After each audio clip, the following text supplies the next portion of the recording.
Aujourd'hui, j'ai vraiment le goût de vous parler de Valérie, mon chien, il m'écoute pas. Il fait pas ce que je veux, puis là, ça me crée beaucoup de frustration chez moi. Donc, c'est vraiment une réalité, c'est une question, c'est une problématique qu'on a souvent. Problématique, je le mettrai en parenthèse, hein, parce que le problème est vraiment d'une perspective humaine dans ce cas-là, et non du chien, parce que le chien fait juste vivre sa vie de chien, malheureusement. Et beaucoup de comportements que le chien va donner, nous, on juge que c'est un problème. Par contre, pour le chien, ça n'en est aucun. Le chien qui jappe, pour lui, ça lui procure du plaisir, c'est fun, c'est plaisant. Pour nous, c'est très dérangeant, c'est irritant en plus, mais pour votre chien, c'est quelque chose de très plaisant. Donc, quelques pistes de solutions pour avoir un chien qui va m'écouter.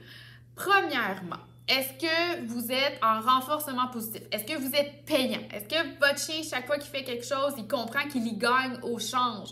Super important. Si votre chien comprend qu'il ne gagne pas, qu'il s'assoit, qu'il se couche ou qu'il arrête de japper, il est perdant dans une ou des autres situations. Oubliez ça, vous n'y arriverez jamais. La valeur de votre motivation va être extrêmement importante. Le chien qui jappe à la fenêtre, ça lui fait du bien, ça lui procure un bon sentiment. Donc, si je le rappelle avec une petite croquette plate, ça se peut que malheureusement, je vais perdre au change. Mon chien va comprendre que c'est beaucoup plus fun pour lui d'aller japper que de revenir me voir. Donc, la valeur de ma récompense a là un énorme impact sur est-ce que si je veux changer un comportement ou si je veux montrer quelque chose de nouveau à mon chien aussi. Votre chien apprend par essai-erreur. Donc, votre chien, si vous n'êtes pas nécessairement en entraînement, donc s'il vit sa vie de tous les jours, bien, il va apprendre par essai-erreur. Donc, la journée qu'il va voler un bas, puis que vous allez vous mettre à courir après, puis là, il va dire « Oh, OK, moi, quand je vole un bas, on se met à courir après moi, donc d'une façon, c'est payante. Après ça, on essaie de me l'enlever, donc souvent, on va me l'échanger contre une récompense. OK. Et là, s'il fait ça 4, 5, 6, 7, 8 fois par jour, bien, comprenez-vous que votre chien est en train de s'auto-récompenser. Parce que là, il a compris que quand il volait un bas, bien là, vous vous mettez à courir après lui. Donc, si vous êtes occupé à faire quelque chose, la manière d'avoir votre attention très facilement, je vais voler un bas et c'est payant à ce moment-là. Donc, le chien va essayer beaucoup de choses comme ça dans sa vie. Il y a des choses qui vont être payantes sans que vous soyez là. Donc, il va s'auto-renforcer. Il y a des choses qui seront moins payantes. Donc, le chien va faire beaucoup de l'essai-erreur. Par contre, en tant qu'humain, on focus énormément sur le négatif. Donc, quand mon chien prend une bonne décision, là, quand j'arrive, donc au lieu de me sauter dessus, il s'assoit. Très rare, très rare, les gens qui vont récompenser le chien que le fait que le chien s'est assis tranquille.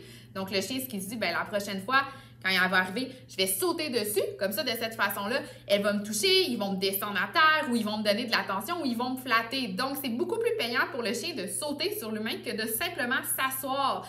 Donc, vous devriez toujours avoir des petites récompenses, soit dans vos poches ou à des endroits très précis à votre domicile, pour être sûr que quand mon chien fait une bonne action de façon spontanée, je vais mettre beaucoup l'emphase sur les bons comportements.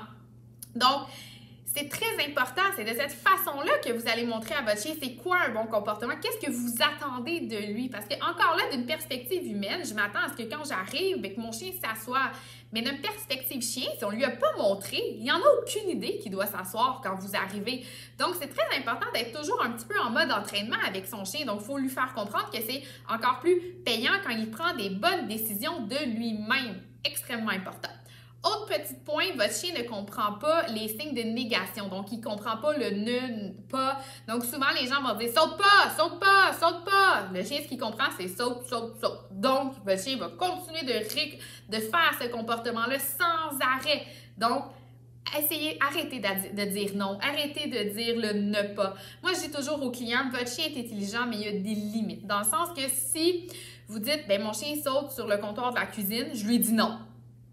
Mais encore, votre chien n'est pas assez intelligent, il dit « Mon Dieu, elle m'a dit non, donc je vais aller me coucher tranquillement sur mon coussin et je vais attendre qu'elle finalement me récompense. » Votre chien, il faut lui montrer. Donc, vous devez l'éduquer. Votre chien saute sur le comptoir, c'est quelque chose qui vous dérange. Donc, qu'est-ce que vous voudriez qu'il fasse, votre chien? Ah, bien, Valérie, j'aimerais ça qu'il reste tranquille, couché sur son coussin pendant que je cuisine. Merveilleux, vous l'avez votre solution. Donc, maintenant, mettez-vous à l'effort et enseignez à votre chien à rester sur son tapis. Vous devez enseigner à votre chien ce que vous voulez qu'il fasse. Pour vous, c'est clair, mais pour lui, il ne le sait pas. Et chaque fois que votre chien va prendre une bonne décision, mettez l'emphase, c'est positif, c'est le fun, bravo mon chien, tu as des récompenses. C'est de cette façon-là qu'on va avoir un chien qui va nous écouter, donc un chien qui va nous donner des bons comportements, qui va prendre de bonnes décisions. Et ça, c'est ce qu'on veut chez le chien. C'est énormément important.